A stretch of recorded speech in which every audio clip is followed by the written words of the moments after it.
We're currently in 36 of them. Cool. I was reading your mind. ESPN. How far is it? What's that? Oh, how far spread are you? Oh yeah, we're all the way to the East Coast. I mean, yeah, Florida, you know, Massachusetts, New York, all that stuff. Yeah, Pennsylvania. Yeah, Pennsylvania. Sweet. You guys drink a lot of Victory? Yes. Air high five. Cool. Occasionally we export too.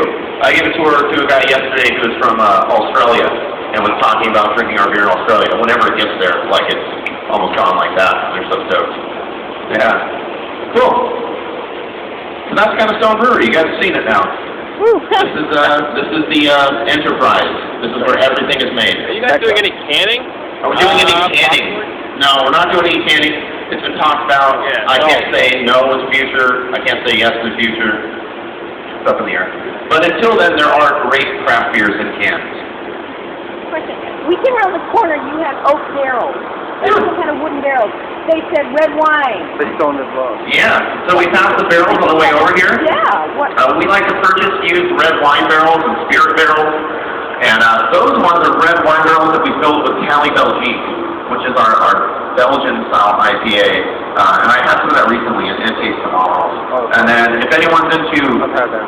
barrel-aged stuff, you are here on the perfect day. Because today is the release day of a beer that we did a couple of years ago. We did a collaboration. It's a cherry chocolate stout. And we aged it in rye whiskey barrels.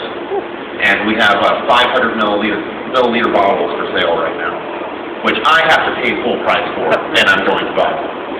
Yeah. Cool. All right. Yeah. Yes. Good. You grow your own yeast. Yeah, we have our own yeast brand. We have our own proprietary strand. I mean, the yeast is just like a sourdough bakery. You know, you go to that sourdough bakery you love because they have their sourdough starter that makes it taste phenomenal. Same thing with beer.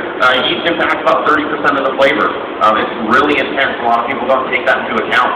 That's why we have our own strand and we don't let anyone else use it. It's held under lock and key in a place down in San Diego called White Lab. When we need more of it, we go down there. They keep it at like -80. We go get some, and then we propagate it here in our own yeast tanks. And you can actually go to that place, White Lab, and do the nerdiest beer tasting ever. Yeah, it's pretty cool. I've done it. They take the same base, the same wort, and they ferment it out with all these different strands, and you taste just the difference in yeast. It's really cool. Yeah, White Labs. Yeah. And if you guys have any more questions, let me know. I'll be hanging out with you guys during our taster session. I'm happy to, write things down for you or whatever. Cool. So speaking of tasting session, I think that cold beer and air conditioning sounds excellent right now. We're going to have 4 beers when we get inside. We're going to have Stone's Levitation Ale, Stone Smoked Porter, Stone IPA, and Stone Arrogant Bastard Ale. So it's a guided tasting. It's a set order. We're going in order of bitterness and alcohol content. That will be rising. Not going in order of color. The second one's going to be the darkest. The third's going to be the lightest. If you don't like dark beer, or you already have a smoked porter today with lunch, that's okay. I can give you pale ale. Replace that one. Just let me know. It's totally cool. Once again, I won't be offended. We're going to use the same glass the whole time. So when you finish a beer, hold on to that glass. Treat it like it's your child. It's your ticket to the next beer. Yes. When you're done with all 4, return that glass back to me. It is ours to keep. If you take a tour in the future, starting tomorrow, we're going to be charging for tours. So you guys are here for the last day of free tours.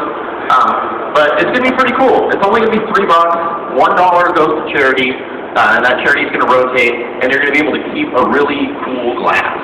Yeah. Sure. A bunch of us have a crazy beer glass collection and festivals. Air high five. Boom. Cool. If you guys can turn to your tour passes when we get inside, that'd be excellent. When we reach for that tour pass, reach for that ID. We are really strict on checking IDs, because if we lose our ABC license, then that means we don't make any more of this. Cool. And then we're doing a big cheers. So when you get that first beer, take a much-deserved and much-wanted sip, but don't chug the whole thing. We need beer in the glass for the cheers, and it has to be extremely loud.